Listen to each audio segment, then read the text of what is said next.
Bueno, pues de nuevo nos encontramos, seguimos aquí en el rincón de Kiko. Él está haciendo así de cameraman. Y bueno, y seguimos aquí con el amigo Emilio. Y hemos comentado un poquito en estos minutillos de descanso, repito, en estos minutillos. Yo le quería dar un descanso, pero como él no es capaz de estar hablando 14 horas seguidas, pues no lo ha necesitado. Digo, bueno, pues vamos a seguir entonces, Emilio. Habíamos hablado un poquito de la transición, ¿verdad, Emilio?, entre la teosofía y la antroposofía, ¿no? Y como hay un momento en que aparece una cosa que se llama teosofía, después aparece otra cosa que se llama antroposofía, y muchas personas pueden pensar que son movimientos enfrentados u opuestos, ¿no? Y en realidad no es así. Efectivamente, nuestra mente, como es muy dado a los dualismos, la dualidad lleva a ver las cosas como en oposición, como en confrontación. Lo cierto es que cuando vemos la vida con otra perspectiva, vamos viendo a que todos son frutos, que van dando nuevos frutos, y que todos van complementando el gran fruto. La sabiduría divina, que es lo que significa la palabra teosofía, que viene de la noche de los tiempos, es así como se ha ido configurando, como se ha ido conformando, por las aportaciones sucesivas de muchos hombres y de muchas mujeres, de muchos sabios y de muchas sabias, que se han dado cuenta de que hay una especie de sabiduría perenne, primordial, que siempre ha acompañado a la humanidad, y cada uno de ellos ha pinchado, como si fuera un acuífero, ha pinchado, como si fuera a hacer un pozo, ha pinchado en esa sabiduría, y desde sus experiencias han aportado lo mejor de sí mismos. Y así hemos ido construyendo esta enorme sabiduría divina que nos han legado. Cuando nos remontamos a tiempos más recientes, y voy a ser muy rápido porque hablando de tiempos recientes me voy a remontar al siglo XIX, a veces se quiere plantear un antagonismo, por ejemplo, entre teosofía y espiritismo. Bien, es verdad que la teosofía, la formulación de la teosofía que hace fundamentalmente Elena Blavatsky, tiene entre sus objetivos el poner sobre la mesa determinados errores en lo que estaba cayendo el espiritismo, porque el espiritismo a cualquier cosa con la que se tenía contacto más allá de la vida, más allá de la muerte, se le llamaba espíritu. Claro, cuando se estudia la sabiduría divina, eso no es así. Cuando un ser humano fallece, por supuesto que el espíritu sigue ahí y va hacia el Devachan, pero antes, en el proceso de tránsito, todavía hay componentes que Blavatsky llama cascarones, los componentes emocionales y mentales del fallecido, que pueden estar densificados y pueden tardar un tiempo en disolverse. Y muchas veces en el espiritismo no contactamos con el espíritu, ni mucho menos, sino con los cascarones. Bueno, entre las aportaciones, entre el por qué se hace la divulgación amplia de lo que hoy conocemos como teosofía a finales del XIX, es poner ahí, ¿no?, un conocimiento, una sabiduría al movimiento espiritista. Pero el movimiento espiritista no hay que verlo en contraposición con la teosofía y con la sociedad teosófica creada por Blavatsky, sino que fue como la preparación del terreno. Es como si en un ámbito donde lo que primaban eran las religiones dogmatizadas, pura y llanamente dogmatizadas, el espiritismo empezó a mover el terreno como para que después llegara la semilla de la teosofía. Y esa semilla de la teosofía germina en la obra de Blavatsky y en los que cogen su testigo. En ese testigo empiezan a aparecer personajes francamente insignes.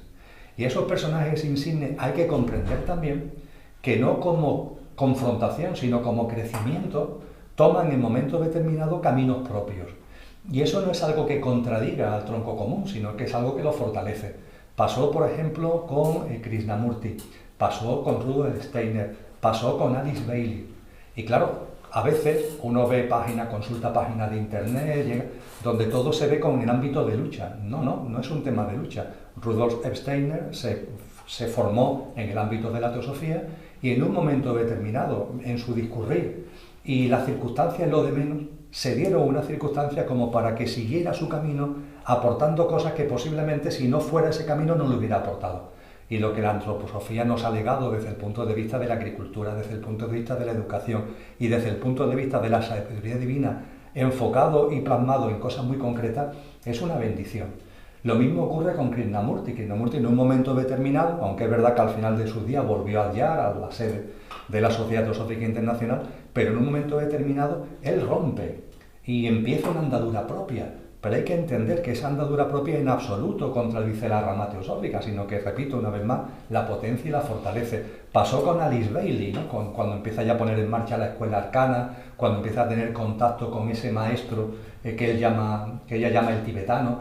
También son aportaciones maravillosas. Lo absurdo es que ahora, a esta altura del siglo XXI, con tantos frutos a lo que acabo de hacer referencia y otros muchos, en lugar de ver que todo forma parte del mismo árbol y que cada uno nos está aportando algo que es exquisito, pero no para que lo rompamos en compartimentos estancos, sino para que percibamos lo que es su grandeza, nuestra mente dual es la que lleva al corte, pero cuando a esa mente dual la tranquiliza y ves el conjunto, lo que te encuentras es que una obra espectacular que tenemos los seres humanos a nuestra disposición para ayudarnos como mapa, como guía, en el sendero de transformación que tenemos que hacer cada uno. Muy bien, esto me recuerda una imagen de una serie de tomas fotográficas del mismo árbol, pero parciales, de un ángulo, de otro, y se le muestran a una persona y la gente, las personas creen que son árboles diferentes. Y después cuando le muestran el árbol, dicen, todo era lo mismo. Un poco me recuerda. Sí, además, fíjate que se pone mucho énfasis en buscar elementos egoicos que llevaron a que se apartaran, entre comillas, en lugar de buscar lo real. Y es un alma con un nivel de autoconciencia muy fuerte y que a la hora de aportar tiene que seguir un camino determinado. Entonces no hay una confrontación, Steiner, Krishnamurti, por favor, son almas maravillosas que precisamente por su nivel de autoconciencia cada una tuvo que seguir su camino. Emilio, voy a hablar de alguien que te encanta, voy a hablar de alguien que sé que de alguna manera es tu gran maestro, por decirlo de alguna manera. Se trata de Jesús.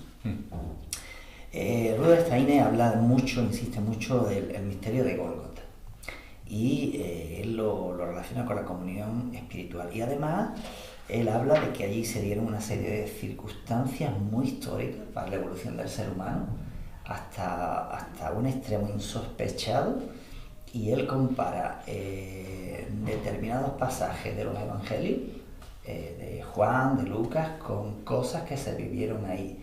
Y además compara los textos bíblicos, evangélicos en concreto, con los fenómenos terrestres, atmosféricos que se dieron ese día, ¿no? Y además, él describe un viaje muy peculiar de Jesús. Él dice que Jesús no solo resucitó, no solo se elevó, sino que antes de elevarse hizo otro viaje, y el viaje justo al centro de la Tierra.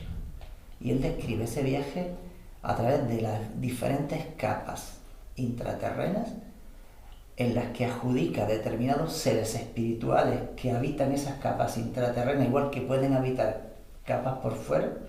Describe literalmente ese viaje y dice que a través de ese viaje es cuando Jesús recupera, digamos, por decirlo de alguna manera, al planeta Tierra espiritualmente.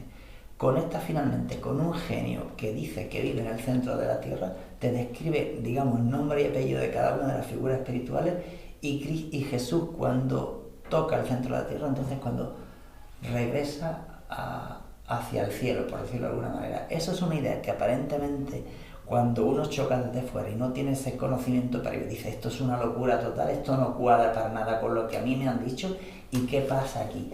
¿Esto es todo un rollo, esto todo es mentira, o es una gran verdad que me cuesta trabajo todavía asimilar? Estoy recién llegado a estos libros, por eso te lo planteo, ¿no? Bien, mira, lo que comparte Steiner con un carácter narrativo y descriptivo que yo no he encontrado precedente, no he encontrado nada igual. No obstante, encaja con lo que sostienen o han sostenido muchos sabios y sabias. La figura de Jesús de Nazaret es una figura fortísima desde el punto de vista espiritual. Ese carácter fortísimo, de enorme envergadura espiritual, a mí personalmente me da igual, porque hay dos versiones. Me da igual que ya fuera de nacimiento, que en cualquier caso lo tenía que ser, pero ahora me explicará mejor, que fuera de nacimiento, o que en un momento determinado, como consecuencia de su sendero, se pusiera a disposición del servicio, de modo y manera que se pudiera dar una especie de unificación con el espíritu crístico que lo inundó. Por ejemplo, en determinadas tradiciones orientales se nos habla de que Jesús de Nazaret lo que hace en ese bautizo, entre comillas, simbólico, que Juan el Bautista le hace en un momento concreto y que es el inicio de su vida pública, ahí lo que realmente se está narrando es el momento en el que Jesús de Nazaret, en su proceso de transformación, el espíritu crístico que en estas corrientes orientales se liga a Maitreya, es cuando si pudiéramos decir que Maitreya se unifica con Jesús de Nazaret y Jesús de Nazaret con Maitreya. Es como un discípulo que se pone enteramente al servicio del maestro y que al ponerse directamente al servicio del maestro se unifica con el propio maestro. Y que a partir de ahí Jesús de Nazaret realiza una obra y una vida imbuida plenamente de ese espíritu crístico puro. Hay formulaciones que consideran que no, que ya Jesús de Nazaret de nacimiento, su alma, en autoconsciencia, ya estaba en ese punto, que lo único que hace con el paso de los años es plasmarse en su vida pública y en su vida y en su obra. Me da igual, la verdad, yo creo que es indiferente que sea A o que sea B. Lo realmente significativo es que en el hombre Jesús de Nazaret hay un conductor que en esta vida y en este plano encarna lo más sagrado que hay en todos los seres humanos. Y lo hace real. Cuando la divinidad se hace real a través de un humano, las cosas que ocurren, Carlos, a nuestra mente le pueden parecer sorprendentes, pero están descritas. Por ejemplo, en los Yoga Sutras de Patanjali, que vienen en su versión de texto del siglo II, de boca a oído viene de mucho antes, del siglo III o IV antes de Jesús, ahí hay una sección entera que se habla de los siddhis. Los siddhis son las capacidades, las cualidades, las facultades, los poderes que van apareciendo en los seres humanos cuya divinidad va apareciendo en escena. Y son espectaculares. Ahí se habla, por supuesto, de andar sobre las aguas. Y uno de los muchos siddhis que van apareciendo como consecuencia de esa plasmación de nuestra divinidad. Bueno, pues esos siddhis en Jesús de Nazaret se hacen absolutamente presentes. Y a la hora de la descripción que hace el Rudolf Steiner, tenemos que ir más allá de lo que a veces son figuras simbólicas o metafóricas, para entender que lo que Jesús además realiza cuando toda su divinidad se plasma es una comunión absoluta con el ser vivo tierra. Algo que se nos olvida enormemente, que el sol es un ser vivo, claro que sí, y la tierra es un ser vivo que vive en el ámbito del logo solar. Y todos los seres que estamos sobre la tierra estamos enraizados, estamos unidos, estamos ligados a ese Manitou que hablaban los apaches, pongamos por caso, ese espíritu, ese ser vivo tierra. Cuando Jesús de Nazaret plasma su divinidad, también hace esa comunión profunda, porque si no, no sería una plasmación de la auténtica divinidad. También hace esa comunión profunda con el ser vivo tierra, de tal forma que la plasmación de la divinidad plena en el contexto de un ser humano no solamente aporta a la humanidad, sino que aporta a todas las formas de vida que hay en el planeta y a la propia evolución conciencial del ser vivo tierra, al logos planetario, también le aporta. Y termino señalando lo siguiente. Todo esto Jesús de Nazaret lo hace siendo ser humano. Es decir, Jesús de Nazaret no es un alienígena, no es un extraterrestre, porque en caso de que hubiera sido un extraterrestre, que hubiera aquí venido de pronto, su experiencia no hubiera servido ni para la humanidad ni para el logos planetario. La aportación de esa gran alma a la humanidad y al logos planetario es porque encarnó en humano. Cuando hablo con amigos católicos, les llamo mucho la atención sobre esto, porque a veces en el ámbito del catolicismo, sobre todo, en general el ámbito del cristianismo, pero sobre todo el catolicismo, hay como una tendencia a revestir a Jesús de Nazaret de una forma como si fuera un alienígena. Pongamos por caso el tema de que la madre es virgen, que... A ver, me estáis intentando poner a Jesús de Nazaret por devoción posiblemente por amor, pero me lo estáis intentando subir a un pedestal donde pierde su validez como camino para los seres humanos. La grandeza de Jesús de Nazaret es que fue un ser humano y por supuesto que nació de una madre mediante una relación sexual con un padre.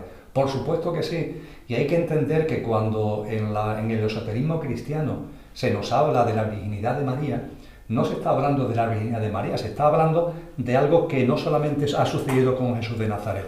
Cuando un alma muy evolucionada va encarnada en el plano humano, el cuerpo donde esa encarnación sea posible tiene que ser un cuerpo muy especial. Los átomos, para entendernos, de ese cuerpo tienen que ser átomos muy especiales. Y hay una labor hecha por ángeles, por arcángeles, por jerarquía, de preparación para que en un momento determinado surja un cuerpo con las características sutiles, siendo humanos, pero con las características vibracionales, como para que ese gran alma pueda proyectarse, pueda encarnar como un rayo en ese cuerpo. Entonces, cuando se nos habla de ese nacimiento especial de Jesús, lo que se nos está adquiriendo, desde el punto de vista ocultista, lo que se nos está diciendo es que hubo una preparación. Y efectivamente la madre de Jesús no fue casual que fuera ella.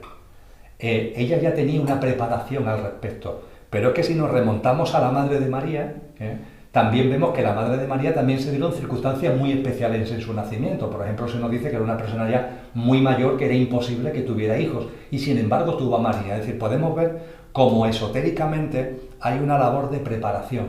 No nos podemos quedar en la forma, que si la virginidad, que si la madre de María ya no tenía las reglas. No te quedes en la forma, ve al fondo. Hay una labor de preparación que haga posible que surja una forma humana, pero con unas características que pueda albergar un alma de esa sutilidad, de esa fuerza vibratoria como la de Jesús de Nazaret. Y cuando encarna Jesús de Nazaret, por supuesto que encarna en el plano humano, con todo lo que ello conlleva. Qué manía de quitarle a la posibilidad de que Jesús de Nazaret se casara, por ejemplo. Qué debate más tonto. Pues mira, pues sí, Jesús de Nazaret contrajo matrimonio con María Magdalena. ¿Y qué ocurre? Eso no le quita nada a su divinidad. Todo lo contrario, lo hace plenamente humano. Y por eso precisamente la obra, la vida, la experiencia de Jesús de Nazaret ha abierto el campo mórfico y morfogenético de la humanidad. La aportación que le ha hecho ese campo mórfico la ha hecho porque encarnó como humano. Si hubiera sido un alienígena, pues lo hubiera aportado al campo mórfico de no sé qué raza alienígena. Qué bueno, no es el caso. Qué interesante todo esto. He tenido este año que termina una alumna en la formación que no hemos encontrado en sus regresiones ninguna experiencia en la Tierra.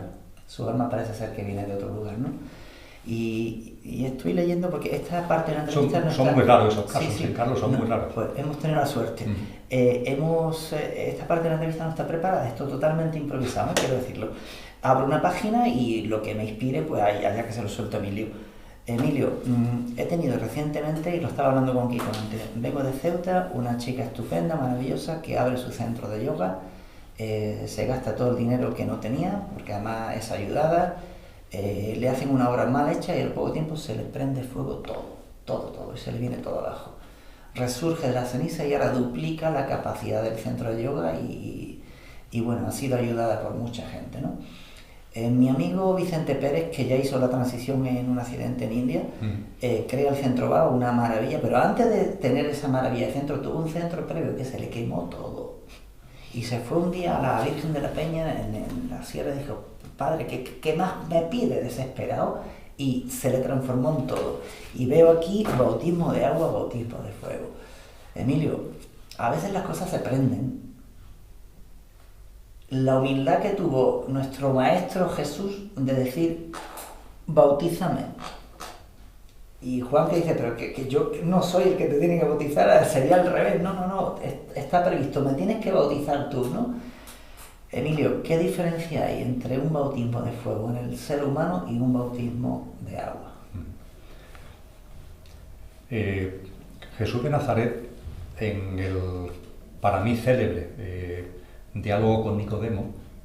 Nicodemo era ese rabí judío que tenía a Jesús como maestro. Entonces Nicodemo, en una conversación que recoge en los evangelios, le dice Jesús a Nicodemo, Nicodemo, hay que nacer de nuevo del agua y del espíritu. Hay que nacer de nuevo del agua y del espíritu. Nicodemo, a pesar de ser un rabí, le pregunta, maestro, ¿y cómo puedo volver al vientre de mi madre? Y Jesús le viene a decir algo así como, y tú, Nicodemo, que eres un rabí, no sabes de lo que te estoy hablando, te vuelvo a insistir, hay que nacer de nuevo del agua y del espíritu. plasmación de la divinidad, ese nacer de nuevo desde el punto de vista de que ya no vivimos siendo humanos, pero ya no vivimos desde el coche, sino que vivimos plenamente desde el conductor. Ese momento en nuestro sendero en el que por fin el conductor adquiere plena conciencia y toma por completo los mandos del coche. Y a partir de ese momento nada de lo que hace ni de lo que dice está apartado ni un milímetro, hablando coloquialmente, de la divinidad profunda que todos atesoramos. Eso es un bautizo de agua, ligado por completo al Espíritu. Por eso habla de agua y de Espíritu y de agua. Es la plasmación del Espíritu Santo, que es el Espíritu uno en cada uno. Eso es el Espíritu Santo esotéricamente en cristianismo, el Espíritu uno en cada uno en la vida. El otro tipo de nacimiento de fuego, vamos a decirlo así, es más terrestre. Forma parte del proceso hacia el nacimiento de agua. Forma parte del proceso. Y hay que entenderlo como parte del proceso. En teosofía se nos enseña, por ejemplo, que hay distintas humanidades. Curiosamente, las distintas humanidades van aportando a la siguiente toda su evolución en consciencia. Y cada una tiene un determinado rol, un determinado papel en esa evolución en consciencia. Finalmente, cada humanidad tiene que fallecer, entre comillas, de la misma forma que mi cuerpo como Emilio tiene que fallecer para que mi alma siga su proceso de evolución en autoconsciencia en distintos cuerpos. Con lo que el hecho de la desaparición de una humanidad no tiene nada de trágico, forma parte de la propia evolución, como es arriba y es abajo, que estamos viviendo nosotros en este cuerpo y lo dejaremos, este cuerpo muerto, para volver a encarnar en otro. Pues bien, en teosofía se nos enseña que las distintas humanidades van desapareciendo por el agua y por el fuego. Por el agua y por el fuego. Por ejemplo, la previa, anterior a esta, la que estamos encarnados, que fue la Atlántida, desapareció por el agua. Es toda la mitología y la fábula del gran diluvio universal. Esta desaparecerá por el fuego, está dicho en los escritos de muchas tradiciones. Es decir, saco esto a colación para que entendamos que el agua y el fuego, estando el agua más ligado a lo que es la plasmación plena del espíritu y el fuego más a una evolución terrestre, a la necesidad de soltar, a la necesidad de vivir como tantas personas necesitan noches oscuras a la hora de impulsar su proceso de transformación, el que aparezcan sapos en tu vida, pero estamos hablando de sapos muy gordos, sapos que no es simplemente que te tambaleen, no, es que ocurre algo tan enormemente gordo que te quedan dos opciones: o sigues para adelante transformado o te mueres, es decir, caes en el abismo. Cuando te mueres no me refiero a que te mueras físicamente, pero vamos, la vida deja de tener sentido para ti y ya te convierte en una especie de zombie hasta que tu cuerpo físico fallezca, ¿no? Ese tipo de circunstancias, que no son noches oscuras cualquiera, que no son sapos cualquiera, sino que son circunstancias enormemente traumáticas, donde, te vuelvo a insistir, tienes esas dos opciones: o sigues para adelante y vas a seguir ya transformado, o te vas a hundir. Esto son elecciones álmicas. Claro, cuando se viven aquí, como le pasó a Vicente, con el que tú sabes que yo tuve también una fuerte amistad, cuando eso le pasa a Vicente, ¿qué es lo que prevalece ahí? Bueno, prevalece una confianza, prevalece una fuerza, que no es casual, es que su alma estaba ya preparada para eso. Hay quien dice que ningún ser humano sufre más de aquello para lo que está preparado, ¿no? Yo estoy convencido que esto es así, por más que a veces nos distorsione y podamos caer, ¿no?, en el intento. Pero esa experiencia del renacimiento por el fuego son las grandes experiencias que yo, por ejemplo, en esta vida, la gente me dice: claro, tú has tenido una experiencia cercana a la muerte, ¿no? Estuviste muerto, y eso... No, la verdad es que no, Carlos. Para mí la experiencia cercana a la muerte fue una experiencia tan placentera. No tuve dolores, no tuve ninguna circunstancia de fuego, entre comillas, en el sentido que estamos comentando. Digo yo que lo mismo ya lo tuve en otra vida anterior, o no, la tendré en otra que venga, ¿no? Pero yo creo que, vamos, metafóricamente hablando, son las dos formas de denominar a resurrecciones que tienen que ver con nuestro proceso de transformación en la encarnación, y hay un momento determinado, fuego, y hay un momento determinado en el que se produce el renacimiento por el agua.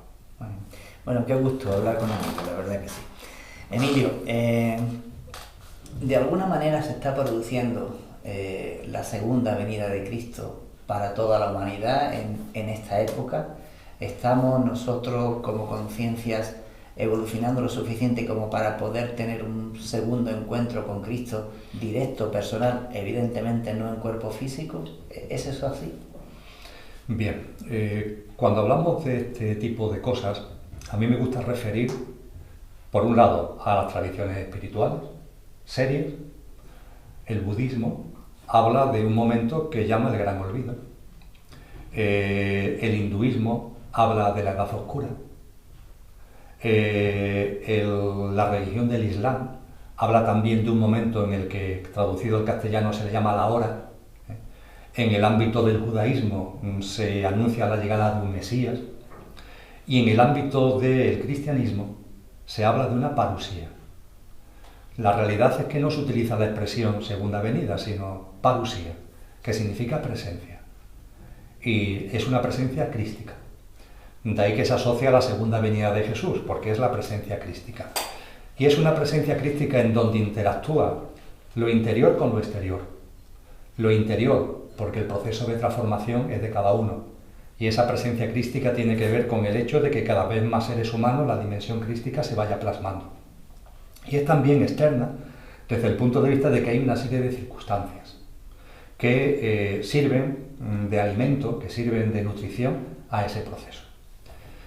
Cuando a Jesús de Nazaret se le pregunta en el capítulo 24 de Mateo, que dice al principio que fue preguntado por sus discípulos en privado, no es algo que diga abiertamente, aunque nosotros lo tenemos en los evangelios, se le pregunta sobre esa parusía, sobre ese final de los tiempos, que hay que entenderlo no como el final del mundo, sino como el final de esta humanidad.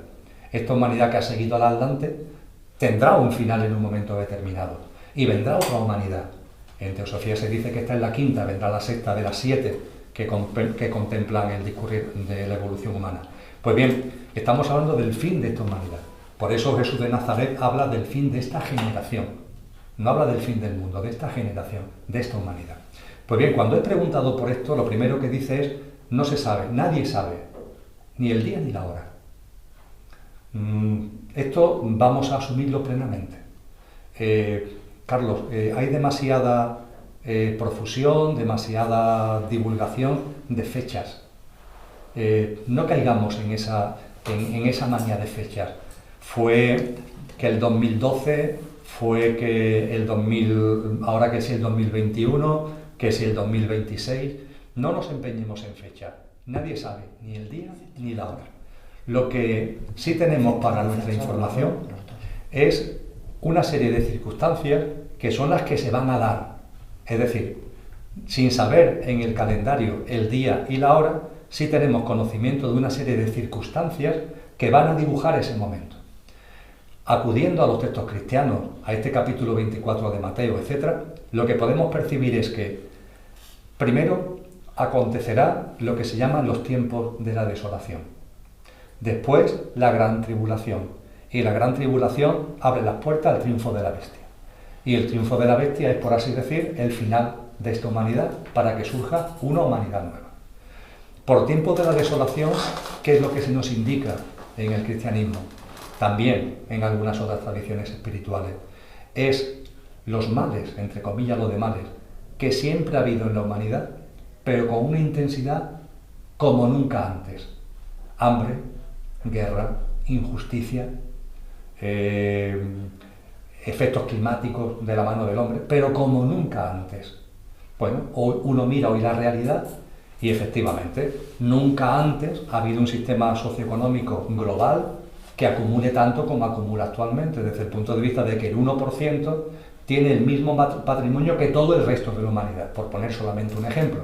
Y podríamos hacer referencia a los casi 1.000 millones de personas que viven en hambruna, podríamos hacer referencia a la tasa de desaparición de especies, que es 10.000 veces superior a la tasa de desaparición natural, podríamos hacer referencia al hecho de que en estos momentos hay 50 millones de personas que están pasando las fronteras huyendo de la muerte, de las guerras provocadas por la mano del hombre, etcétera, etcétera. Parece obvio de que estos tiempos de la desolación están aquí, porque se dan los males que siempre se han dado, pero con una intensidad que nunca antes había dado. Después, a los tiempos de la desolación le siguen los tiempos de la gran tribulación. Los tiempos de la gran tribulación, en boca de Jesús, es Esos males que siempre ha habido intensificados ahora, pero a los que se le añaden males nuevos. Bien, empezamos a observar la sociedad en la que estamos. Quizás sea todavía embriones, pero ya empezamos a percibirlo. Manipulación genética, pongamos por caso. El tratamiento y almacenamiento, y tratamiento masivo de la información, la Big Data, que te permite tener un control ya no solamente de información, sino emocional sobre la gente. La posible repercusión en la vida de las emisiones radioeléctricas, de la cantidad de ingenios tecnológicos que estamos desarrollando. Hay muchas voces que yo creo que son dignas de tenerse en cuenta, que nos alertan sobre los efectos de la 5G, pongamos por caso. Y podríamos seguir, es decir, hay como embriones, como atisbos de males nuevos, que hasta ahora nunca ha habido y sin embargo que ahora parece haber. Yo esto lo llamo, Carlos, la sociedad distópica. Y esa sociedad distópica hacia la que parece ser que vamos está anunciada por todas las tradiciones espirituales. Y esa sociedad distópica en la que se detiene Jesús, Él lo dice con toda claridad. Este mensaje tiene que divulgarse. ¿Por qué? Porque cuando estos tiempos lleguen, y tenemos que ser conscientes de que la humanidad esta está liderada, la élite que la lleva no tiene conciencia. Las decisiones que se toman no tienen en cuenta el prisma humano. Y los que toman las decisiones es imposible para la humanidad actual el derrocarlos. No hay una posibilidad de derrocarlos. Es que ni sabemos siquiera, viven en anonimato, ni siquiera sabemos quiénes son. Entonces, cuando vas percibiendo esto, puedes aventurar que vamos hacia una sociedad distópica en la que estamos entrando ya, en la que muchos eruditos de distintos campos nos empiezan a hablar con toda rotundidad. Pero claro, ojo, confía. Esto tiene un porqué profundo. Esto no es azar, esto no es caos. Esto tiene un sentido profundo. Y la pregunta que nos hacemos es, bueno, ¿y cuál es el sentido profundo de este huracán de magnitud aceleradamente creciente en el que estamos? Muy sencillo, en el que cada vez más almas den un paso adelante. Y sé que esto puede parecer, así dicho a bote pronto, contradictorio, pero es que observamos nuestra vida, observamos la vida de la gente y nos damos cuenta como en las circunstancias duras de la vida es cuando muchas personas han encontrado el trampolín para evolucionar en conciencia. Entonces estamos hablando de unos fenómenos colectivos que van a tener también una influencia personal, que finalmente, y ya voy terminando, lo que conllevaría, según lo que nos ha enseñado Jesús, lo que nos han enseñado esas tradiciones espirituales, lo que conllevarían son circunstancias ante lo que cada uno va a tener el libre albedrío, va a tener una opción. O saco lo mejor de mí mismo, o saco lo peor de mí mismo. Cuando aprietan las circunstancias, cuando se trata de salvar la vida, pongamos por caso, aunque sea a costa de que la pierdan otro, ¿esa es mi posición en conciencia? ¿O mi posición en conciencia va a ser un saber que no hay muerte y que por tanto mi último gesto en la vida va a ser tender la mano para que otras personas puedan seguir viviendo? Me estoy poniendo en una situación límite, pero quiero que se entienda. En lo que ante tesitura muy complicada puede representar el sacar lo mejor de ti o saco lo peor de mí porque lo importante soy yo y los míos y los demás que le vayan dando, ¿no? Como decimos en Andalucía. Pues bien, eso produce una decantación.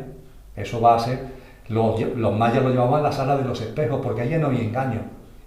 Todavía en estas circunstancias blandas, por así decir, tú puedes creer que has evolucionado mucho en conciencia, pero la realidad a lo mejor no es esa. Cuando hay circunstancias duras, traumáticas delante, es cuando se pone de manifiesto, sí es verdad, que tú has evolucionado en conciencia o que no. Y finalmente se producirá lo que dice Jesús en ese capítulo 24. Dos estarán y uno seguirá estando y otro no estará. Dos mujeres estarán en el molino y una seguirá estando y otra no estará. ¿Y eso qué significa? Bueno, pues significa ni más ni menos lo que la teosofía, Steiner, Blavatsky nos enseñaron muy bien. Y es que esta humanidad tiene corte. Es la primera, fíjate, en la que hay nota de corte, dicho en términos académicos. No lo hubo en Atlántida, no lo hubo en Lemuria. En Lemuria, la Atlántida, las almas de una humanidad pasaron a la siguiente. Esta, está dicho desde siempre, aquí sí hay corte. Hay almas que por tanto no van a estar en el nivel de autoconsciencia necesario para esa nueva humanidad que está descrita como utopía en todas las corrientes espirituales. Y es precioso cuando te das cuenta, bueno, pues confía en la vida, son oportunidades de crecimiento, la distopía es la puerta hacia la utopía porque va a ser lo que va a abrir a la nueva humanidad y finalmente llénate llénate de vida, disfruta la vida y tiende tu mano, ¿no? Otro signo de lo que esto pueden ser momentos muy especiales es la cantidad de almas encarnadas. Para mí esto también es un tema llamativo, ¿no? El por qué tantas almas a la vez. Puede haber otra razón, desde luego, pero quizás una sea que estos momentos no nos lo podemos perder nadie. Es decir, nuestras almas, que vienen haciendo un recorrido de mucho tiempo, hemos venido encarnando como por turnos. Ahora te encarnas tú, ahora me encarno yo. En la época de Jesús, unos 200 millones de almas encarnadas, 200 millones de seres humanos. En la época en la que Malthus escribe su ensayo de la población, que inicialmente lo publica anónimamente, 900 millones de seres humanos. Al principio del siglo XX, 1.200 millones de seres humanos. Ahora estamos llegando a los 8.000. Y todo apunta que en un tiempo no demasiado largo seremos 10.000 millones de seres humanos. Es decir, las almas que nos hemos ido turnando, ahora todas encarnamos a la vez. Yo creo que esto también no es una señal de que estamos empezando a acercarnos, yo no digo que sea mañana, pero que estamos empezando a acercarnos a tiempos muy importantes. No sabemos la fecha, no sabemos el día y la hora, pero todo hace indicar que nos estamos acercando a un momento muy importante en la evolución de nuestras almas. Curioso, porque desde esa óptica habría grandes benefactores de la humanidad detrás de Hitler, detrás de mucha gente, ¿no? Yo recuerdo lecturas de Viktor Frankl en el sentido de que todo el Holocausto lo que causó fue una tremenda evolución en la conciencia de millones y millones de judíos que habían caído presa de todo esto. No estaba justificándolo el hombre, ni mucho menos, ¿no? Estaba hablando de que supuso una evolución espiritual muy importante, de que en los campos de concentración, en todo esto, la gente volvía a conectar profundamente con Dios y hubo ahí, digamos, vivencias de una honorabilidad tremenda, ¿no? Y eso me hace pensar, ¿no? Tú estás diciendo, hay nota de corte, o sea, que no va a haber plazas para todo, ¿no? Y me hace pensar también en que parece ser que el conocimiento adquirido por el colectivo humano es bastante avanzado en muchísimos campos, ¿no? Por ejemplo, en el tecnológico, científico, etcétera, pero que la evolución ética nuestra pues no va tan acompasada, ¿no? ¿Y qué va a pasar, Emilio? Nos vamos a transmutar, y por eso conectaba un poquito con la segunda venida de Cristo, que no sé si tiene que ser etérica, porque física no pienso que vaya a serlo, ¿no? De algún modo. Nos vamos a ir a otra dimensión diferente, vamos a vivir en otro planeta diferente, parte de la humanidad se va a quedar rezagada en otro planeta diferente o en una parte de este planeta, o sea, porque parece ser que plaza para todos no hay, pero va a depender de cada uno obtener o no la posición, sacar el puesto, ¿no? Entonces, ¿cómo piensas tú que se va a desarrollar todo esto, ¿no? Bien. Lo que yo pienso es lo de menos. Lo que yo sí conozco es lo que nos han aportado los sabios y sabias, con independencia de que yo también lo haya filtrado, ¿no? por mi introspección y por mi indagación. En primer lugar, plazas hay para todos. Las notas de corte en el sentido de que para que la nueva humanidad sea nueva humanidad, las almas que encarnen tienen que tener ya un nivel de autoconciencia donde el egocentrismo y el egoísmo no esté presente. Por tanto, no es que no haya plazas, más o menos, es simplemente que tú, cada uno, cada alma, en San Mateo 25, antes hablaba de 24, se habla de las mujeres, de las vírgenes que tienen lámparas de aceite que tienen que llenar. Hay que llenar la lámpara, tienes que llenar la lámpara. Y si la llenas, pasas, y si no la llenas, pues no pasas. No porque haya más o menos plazas, sino porque tú las has llenado o no las has llenado. ¿Dónde se producirá la imbricación de la nueva humanidad? En este planeta, en este mundo. Seguiremos en este planeta. Es igual que la Atlántida fue en este planeta y nosotros la hemos seguido a ella, pues esta nueva raza raíz, esta nueva humanidad, también estará en este planeta. Y la compondrán, encarnarán en ella las almas que por su autoconsciencia hayan pasado ese corte de nivel conciencial para poder vivir ya en plenitud, en un avance de una humanidad donde el egoísmo y el egocentrismo no esté presente. ¿Qué ocurre con las almas encarnadas que no pasen la nota de corte? Lo que yo he podido leer fundamentalmente en autores como Blavatsky es que se quedan en stand-by.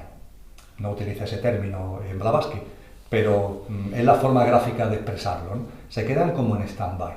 En lugar de seguir su camino, como no están preparadas para vivir lo que por fruto natural corresponde, que es esa nueva humanidad, pues se quedan a la espera de una nueva oleada de vida. Estos son ciclos, claro, son ciclos enormes de tiempo que se nos escapan, pero al igual que nuestro corazón late, plac, plac, y recoge y expulsa sangre, lo mismo en la vida. Entonces habrá una nueva oleada de vida. Y esas almas en el mismo estadio en el que estén ahora se van a quedar a la espera de una nueva oleada de vida que le dará una nueva opción de experiencia, de oportunidad para crecer en autoconsciencia. Es decir, que acudiendo a la sabiduría que yo puedo compartir, nadie se va de este planeta. Los que pasen el corte porque encarnan en una nueva humanidad en este planeta. Y los que no pasen el corte porque se quedan aquí a la espera de que una nueva oleada de vida llegue al planeta y le posibilite tener una nueva opción. Y esto es muy limpio y posibilita, Carlos, además de que cada uno está haciendo su camino, cada uno está haciendo su sendero. También eso nos lleva a comprender, cuando antes hablábamos de la dureza de la sociedad distópica, ¿no? Yo ahora estoy dirigiendo un proyecto que se llama Consciencia y Sociedad Distópica, que lo que intenta precisamente es calibrar hasta qué punto estamos entrando en esa sociedad distópica y, en caso de que sea así, cómo vivirla en consciencia, ¿no? Cuando hablamos de todo esto, fíjate, cuando te das cuenta de que estamos en una humanidad donde hay posibilidad de corte, mi corazón se ensancha para estar en disposición de afrontar experiencias más duras. Porque tengo la confianza de que precisamente por afrontar experiencias más duras habrá más gente que pase el corte.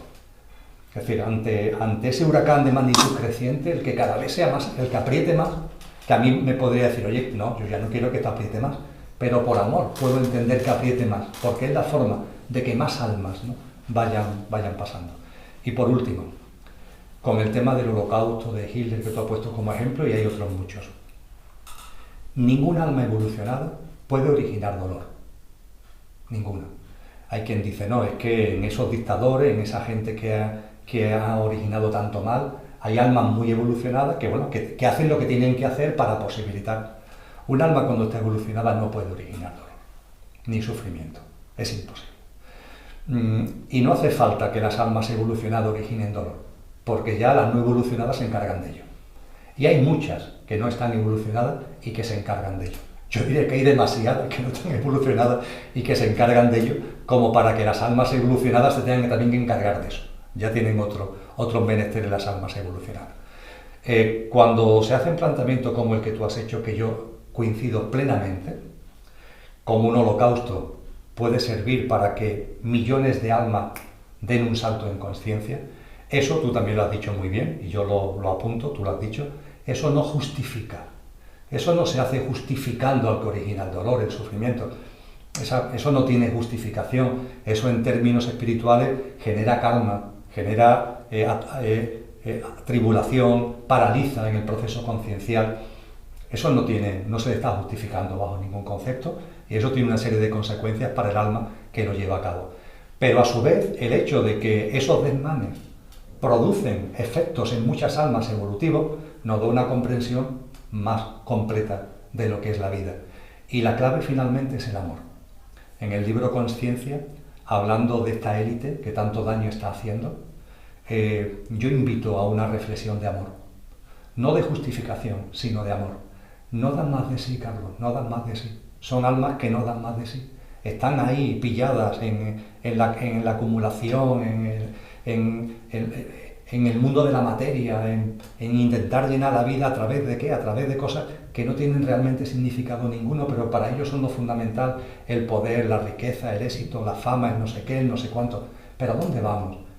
Cuando miramos a esos seres humanos, a esas almas encarnadas en los seres humanos, se nos tienen que caer lagrimones del proceso conciencial todavía tan corto en el que están, ¿no? Desde luego están originando mucho daño al estar en ese proceso conciencial tan corto, pero aún así lo que tiene que salir en nosotros no es la justificación, no es la inacción, porque nos tenemos que movilizar para apoyar a esas personas que están sufriendo, por tanto no es ni la justificación ni la inacción, pero sí tiene que ser también una enorme comprensión desde el punto de vista de amor. En el libro yo digo que posiblemente esto sea nuestra última prueba. Es decir, cuando en nuestra evolución de conciencia ahora seamos capaces de ver a esas pobres personas, a esa élite desgraciada, por muy poderosa que aparente, verlo con lágrimas de compasión y con lágrimas de amor, yo creo que eso será el culmen, ¿no?, de nuestro proceso evolutivo en el aquí y ahora de esta humanidad. Curioso, porque hay movimientos muy, más o menos, a mí me lo parece, ¿no?, esperanzadores, ¿no? En concreto, Economía para el Bien Común, que está, bueno, tuve la ocasión de leer ese libro, y este chico austríaco hace unas propuestas para la economía capitalista, pero muy humanas, o sea, propuestas preciosas, ¿no?, que nos permitiría a personas que podemos tener un poco de inquietud y tal, pues desarrollar lo que tengamos que desarrollar. Yo me veo ahora reflejado después de 35 años siendo funcionario de la Diputación de Málaga. Me da la locura de dejar Diputación y de intentar ganarme la vida haciendo lo que hago. Pues bueno, pues creo que Dios me está amparando, porque parece que las puertas se están abriendo, ¿no? Pero digo, muy loco hay que estar para salir de la zona de confort, pero te lo digo, es que estaba en la zona de confort, o sea, era una cosa que necesitaba hacerlo, ¿no? Pero me entusiasma la propuesta de este hombre, porque te enseña que detrás de grandes empresarios, detrás de grandes organizaciones, también hay un alma, también hay un corazón, y podíamos darle un giro a la economía tan maravilloso que se crearan condiciones benefactoras para millones y millones de personas, y distribuyéramos la riqueza de otro modo, los servicios de otro modo, la justicia de otro modo, simplemente con repartir el trabajo que cada país tenga. Aparte, igual, más o menos, todo el mundo tendría trabajo, no habría paro. Incentivar a las empresas fiscalmente que aporten un beneficio a la humanidad, aporten un respeto a la tierra, ¿no? Entonces son tantas cosas que podríamos hacer. Emilio, estamos caminando toda esta debacle, todo este follón que se está montando en el planeta Tierra. Esto está, digamos, son pasos necesarios para constituir de verdad una fraternidad universal. Cuando una humanidad va llegando a su final,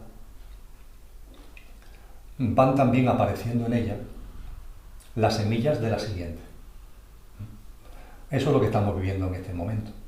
Por supuesto que hay semillas de la siguiente. Por supuesto que hay almas encarnadas que ante el mundo en el que estamos están realizando aportaciones, están teniendo inspiraciones, están haciendo reflexiones que, tal como yo lo percibo, no van a tener su plasmación en esta, porque los poderes están muy por encima y lo dificultan, pero sin embargo no es ni mucho menos algo estéril, porque estamos poniendo ya la semilla de lo que será. Cuando se analizan textos de economía humana en el sentido amplio, por supuesto que se basa en la economía de la nueva humanidad. Se nos dice que las distintas razas, Lemuria, Atlántida, la nuestra, que se denomina Aria, aunque eso da lugar a muchos equívocos, tiene 7 subhumanidades. Y cuando se llega a la sexta y a la séptima subhumanidad, ya ahí aparecen las semillas de lo que será la primera y la segunda subhumanidad de la siguiente humanidad. Con lo que en este huracán de magnitud aceleradamente creciente también va a haber semillas, es decir, va a haber personas, va a haber movimientos de conciencia enormemente potentes que van a ser ni más ni menos que las semillas de la nueva humanidad. Esto nos tiene que llevar a la tranquilidad y nos plantea un tema, Carlos, en el que no tiene, a lo mejor, así, vamos, que es un tema para abordar con mucho más detenimiento, pero cuando se estudian textos de tradiciones antiguas, se nos indica que Lemuria, la semilla de la Atlántida, cuando Lemuria estaba llegando a su fin, se recogió, por así decir, se retiró a compartir la vida a una parte del planeta. Lo mismo ocurrió con la Atlántida. Cuando la Atlántida iba a llegar a su fin, estaba en el tramo final, esa semilla de la nueva humanidad, almas encarnadas en seres humanos atlantes, se retiraron a una determinada zona e hicieron de semilla para la siguiente. Cuando esta reflexión yo la llevo al momento actual, hay una diferencia. No solo porque haya notas de corte, sino que hay otra diferencia, y es que este sistema socioeconómico es global, llega a todos sitios. Yo no barrunto que haya la posibilidad de que los seres humanos más evolucionados en conciencia se agrupen, por decirlo de alguna manera, para vivir en no sé dónde. No veo que el sistema eso lo haga posible, todo lo contrario, el sistema haría todo lo posible para hacer lo imposible. En cambio, lo que sí veo es la posibilidad de que surjan grupos. Mi buen amigo Javier León, en su tesis doctoral, que habla de utopía, habla de islas. Vamos a darle el nombre que queramos. Esas islas, esos grupos semillas, pueden ser, por ejemplo, o nos pueden servir de referencia ecoaldeas que están surgiendo en distintas partes del mundo. Pero no solamente ecoaldeas, porque eso limitaría mucho, porque hay muchas personas que por sus circunstancias, por multitud de avatares, no están en disposición de vivir en ecoaldeas. Yo creo que la clave está en configurar grupos de fraternidad. Tú has utilizado la palabra y yo ahora cojo el testigo. Grupos de fraternidad. Puede ser que esas personas vivan en un núcleo urbano y cada una en su domicilio, pero entre ellas tejan un núcleo de fraternidad, que compartan, que convivan, que reflexionen conjuntamente, que hagan acciones de sabiduría, compasión impulsadas también de forma conjunta. Y es más, puede darse el caso incluso de que sean grupos de fraternidad que ni siquiera se conozcan físicamente. Es decir, las redes sociales, el mundo de las tecnologías, que es evidente que también puede llevar, está llevando a mucha alineación, a mucha inconsciencia, pero también es una preciosa oportunidad para generar grupos que compartan esa fraternidad. Así es como yo veo la transición. Es decir, veo la transición como un huracán de magnitud aceleradamente creciente, que ayuda a que cada vez más almas den un salto en autoconsciencia y a su vez esos seres humanos que van evolucionando en autoconsciencia van formando grupos de fraternidad en ecoaldeas, en redes sociales, en una misma localidad pero viviendo en casas distintas, de la forma que acabo de expresar, y ahí va a estar la semilla de la nueva humanidad. Esos grupos de fraternidad lo que sí van a hacer es colaborar, coayudar para que todos sus miembros saquen lo mejor de sí mismos, para que todas las personas que están ahí colaborando, compartiendo, ante las tesituras, ante las circunstancias, saquen lo mejor de sí mismos. Ay, Emilio, bueno, pues creo que llevamos como 50 minutos ya, ¿no? Vamos a ir terminando. Yo te haría una última pregunta, que más que pregunta te pediría un mensaje. Tú tuviste tu etapa también en política, servicio de los demás.